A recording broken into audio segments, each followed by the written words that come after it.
जय हिंद दोस्तों, स्वागत है आपका अपने परिवार एजुकेशन बादशाह में। दोस्तों हम बात करने वाले हैं अपने चैप्टर रेशियो एंड प्रोपोर्शन की। इससे पहले जिन्होंने पिछली क्लासें नहीं देख रखी हैं, मैंने डिस्क्रिप्शन बॉक्स में लिंक दे रखा है, वो पहले वो जा करके देख लें। ये हमारा लास्ट पार्ट होगा, आज ये चैप्टर ख़त्म हो जाएगा। इससे पहले वीडियो स्टार्ट करें, आप अपने चैनल को सब्सक्राइब जरूर कर लें और वीडियो को लाइक करें, बेल आइकन ऑन कर लें, जिससे आपको टाइम टू टाइम नोटिफिकेशन मिलती रहेगी। तो चलिए वीडियो स्टार्ट करते हैं।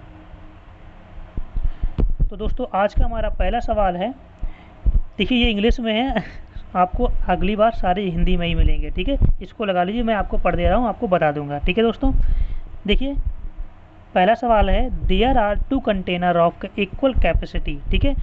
The ratio of milk to water in the first container 3:1 and the second container is 5:2। If they are mixed up the ratio of milk to water in the mixed will be, ठीक है। तो ये बोल रहा है कि हमारे दो कंटेनर है, हमारे पास दो कंटेनर है जो इक्वल कैपेसिटी के हैं, ठीक है।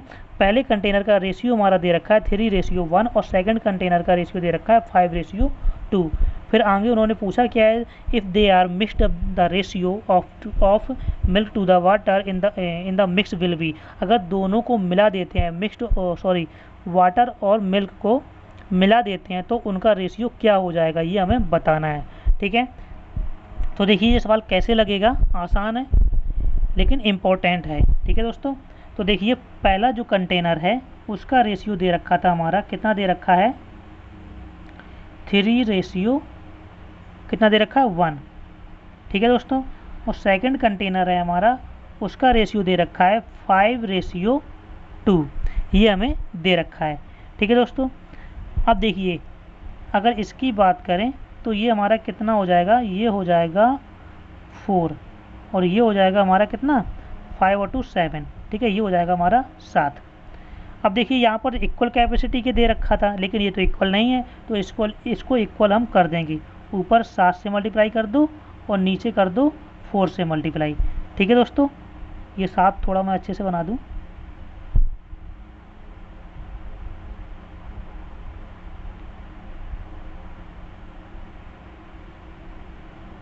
ठीक है। अब देखिए इसको अगर हम इक्वल करेंगे तो 7 का मल्टीप्लाई इन दोनों में हो जाएगा, पहले 7 का मल्टीप्लाई इन दोनों में हो जाएगा, तो ये हो जाएगा 7 या 21 और ये हो जाएगा 7 एकम 7, ठीक है दोस्तों। अब ऐसे ही यहाँ पर 4 का मल्टीप्लाई इन दोनों में हो जाएगा, तो ये हो जाएगा 5 चौको 20 और ये हो जाएगा 4 दूनी 8, ठीक है।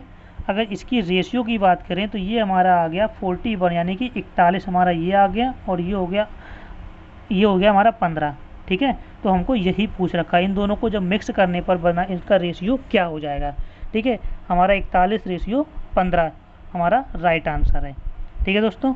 नेक्स्ट क्वेश्चन पे आते हैं।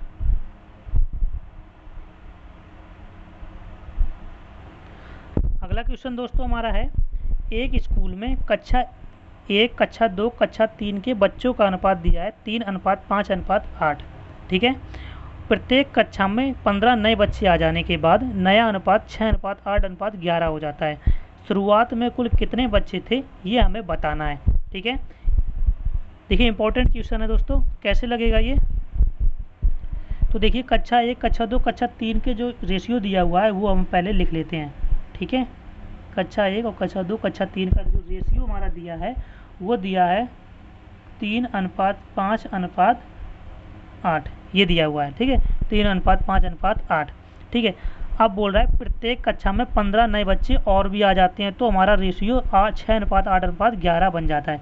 क्या बन जाता है 6:8:11, ये हमारा हो जाता है, ठीक है। जब 15 नए बच्चे आ जाते हैं। अब देखिए यहाँ पर कितने आ रहे हैं, यानी 3 से 6 हो रहा है, यहाँ पर 3 बढ़ रहे हैं, 5 से 8 हो रहा है, यहाँ पर भी 3 बढ़ रहे हैं और 8 से 11 यहाँ पर भी 3 बढ़ रहे हैं, ठीक है। इनका अंतर कितना आ रहा है 3 है, तो यही 3 बराबर दिया हुआ है किसके 15 के, ठीक है दोस्तों।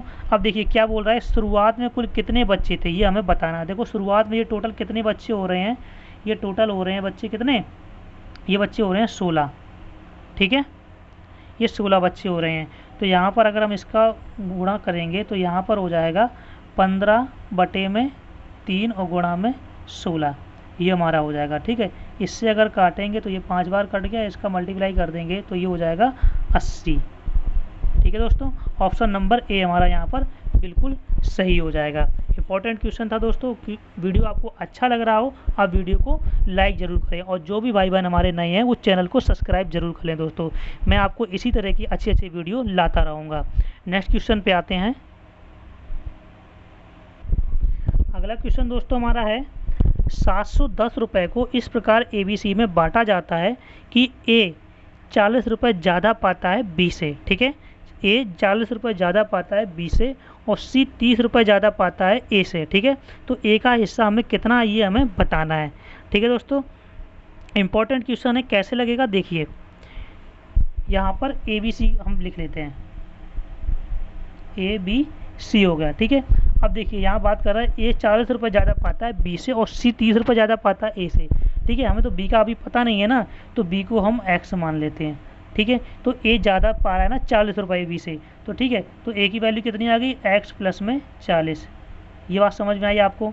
ठीक है, अब देखो C की बात कर रहा है, तो C 30 रुपये ज़्यादा पाता है A से। ठीक है, तो A हमारा X प्लस 40, तो C कितना, C हमारा X प्लस 30 रुपये ज़्यादा पाता है, तो 70 हो जाएगा कि नहीं हो जाएगा, बताइए। 40 में हम 30 जोड़ देंगे तो 70 हो जाएगा, X प्लस 30 हो गया। ठीक है, ये हमारी ABC की वैल्यू आ गई। अब देखिए ये टोटल बराबर दिया हुआ है किसके, ये टोटल बराबर दिया है 710 के। ठीक है, इतनी बात समझ में आई। इनको हम अगर ऐड कर देंगे, जोड़ देंगे, तो ये कितना आ जाएगा, ये हो जाएगा 3x और प्लस में 110। ठीक है, बराबर में हो जाएगा 710। 110 को उस तरफ पहुंचा देंगे तो ये हो जाएगा 600, और x की वैल्यू हमारी निकल के आ गई कितनी, 200। ठीक है, 200 निकल के आ गई x की वैल्यू हमारी। अब पूछ क्या रहा था, A का हिस्सा पूछ रहा था। ठीक है, तो A का हिस्सा हमारा कितना है, x प्लस में 40, तो है ना वैल्यू अगर x रखेंगे यहाँ पर तो ये हो जाएगा 240। ऑप्शन नंबर C हमारा यहाँ पर बिल्कुल सही हो जाएगा दोस्तों। ठीक है, अगला क्वेश्चन दोस्तों हमारा है, देखिए ये क्वेश्चन अगर हम बात करें, देखो ABCDE बराबर 1 दिया है, BCDEF बराबर 3 दिया हुआ है। ठीक है, तो हम इसको क्या लिख सकते हैं, इसको हम ये लिख सकते हैं, इसको हम लिख सकते हैं A अनुपात B बराबर दिया है 1:3। देखिए ये दिया या नहीं दिया है, ये हम लिख सकते हैं या नहीं लिख सकते हैं। ठीक है, अब देखिए इसको हम कैसे लिखेंगे, तो ABCDE की वैल्यू हमारी तो 1 दी हुई है और BCDEF की वैल्यू हमारी 3 दी हुई है। ठीक है, तो कितने बार, 1 2 3 4 5, 5 दिया हुआ है, तो इसको हम लिख देंगे 1 गुणा में 5 और बटे में 3 गुणा में 5। इतनी बात समझ में आई। ये हो गया 5 बटे में 15, तो ये हो जाएगा 1 और ये हो जाएगा 3, 1 बटे में 3। आसान सा सवाल था दोस्तों, ये आँखों में हो गया। ऑप्शन नंबर C हमारा बिल्कुल सही आंसर है। नेक्स्ट क्वेश्चन पे आते हैं। नेक्स्ट क्वेश्चन दोस्तों हमारा है, दिल्ली पुलिस भर्ती में चुने गए तथा नहीं चुने गए बच्चों का अनुपात दिया है 3:1। अगर 80 कम बच्चों ने भाग लिया होता तथा 40 कम चुने गए होते, तो चुने गए तथा नहीं चुने गए बच्चों का अनुपात 4:1 दिया हुआ है। ठीक है, कितने बच्चों ने भर्ती में भाग लिया था, ये हमें बताना है। बहुत ही इम्पोर्टेंट क्वेश्चन दोस्तों है, बहुत ही अच्छा क्वेश्चन है। देखिए कैसे लगेगा, देखिए कैसे लगेगा ये। यहाँ पर सिलेक्टेड और अनसिलेक्टेड बच्चों का रेशियो दिया हुआ है कितना, 3:1। ठीक है, तो इसको हम सिलेक्टेड और अनसिलेक्टेड को S से और U से रिप्रेजेंट कर रहे हैं। ठीक है, तो ये कितना हो जाएगा, ये दिया हुआ है 3x और 1x। ठीक है, ये सिलेक्टेड और अनसिलेक्टेड बच्चे हैं। अगर हम टोटल बात करें कि कितने बच्चों ने भाग लिया था, तो यहाँ पर कितने बच्चों ने भाग लिया था, यहाँ पर 4x हो जाएगा ये। ठीक है, बहुत ध्यान से समझना दोस्तों, ये 4x हो जाएगा नहीं हो जाएगा, इतनी बात समझ में आई। ठीक है, आगे बढ़ते हैं। बोल रहा है अगर 80 कम बच्चों ने भाग लिया होता, ठीक है, तो टोटल तुम्हारे कितने हैं, टोटल हमारे हैं 4x। उसमें से कह रहा है 80 कम बच्चों ने भाग लिया होता, तो 80 में कम भाग लिया होता। ठीक है, तथा 40 कम चुने गए होते, कम बच्चों ने भाग लिया होता तथा 40 कम चुने गए होते। ठीक है, एक बार फिर से सवाल पढ़ लो, अगर 80 कम बच्चों ने भाग लिया होता तथा 40 कम चुने गए होते तो चुने गए तथा नहीं चुने गए बच्चों का रेशियो दिया हुआ है। ठीक है, तो देखिए सिलेक्टेड जो है हमारे जो कम चुने गए होते, तो सिलेक्टेड हमारा ये है ना 3x, तो हमारा सिलेक्टेड नीचे आ जाएगा। तो इसमें से क्या 40 अगर कम चुने जाती, यहाँ पर तो 3x तो इसमें से 40 कम चुने गए होते। ये बात समझ में आ रही है या नहीं है? आप गहराई को समझ पा रहे हैं, नहीं समझ पा रहे हैं? ठीक है, आगे देखिए, 40 कम चुने गए होते तथा नहीं, फिर उसका रेशियो दिया चुने गए और नहीं चुने गए का। ठीक है, तो ये सिलेक्टेड और अनसिलेक्टेड की बात करें तो ये रेशियो दिया हुआ है 4:1। ठीक है, सिलेक्टेड और अनसिलेक्टेड की बात करें तो ये 4 और 1 दिया हुआ है।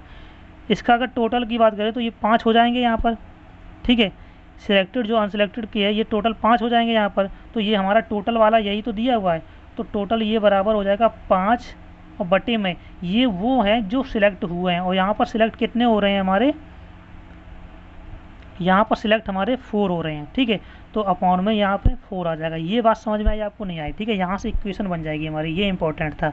एक बार मैं यहाँ से फिर से समझा दे रहा हूँ। देखो सिलेक्टेड और अनसिलेक्टेड बच्चों का रेशियो यहाँ पर दिया हुआ था सवाल में 3:1।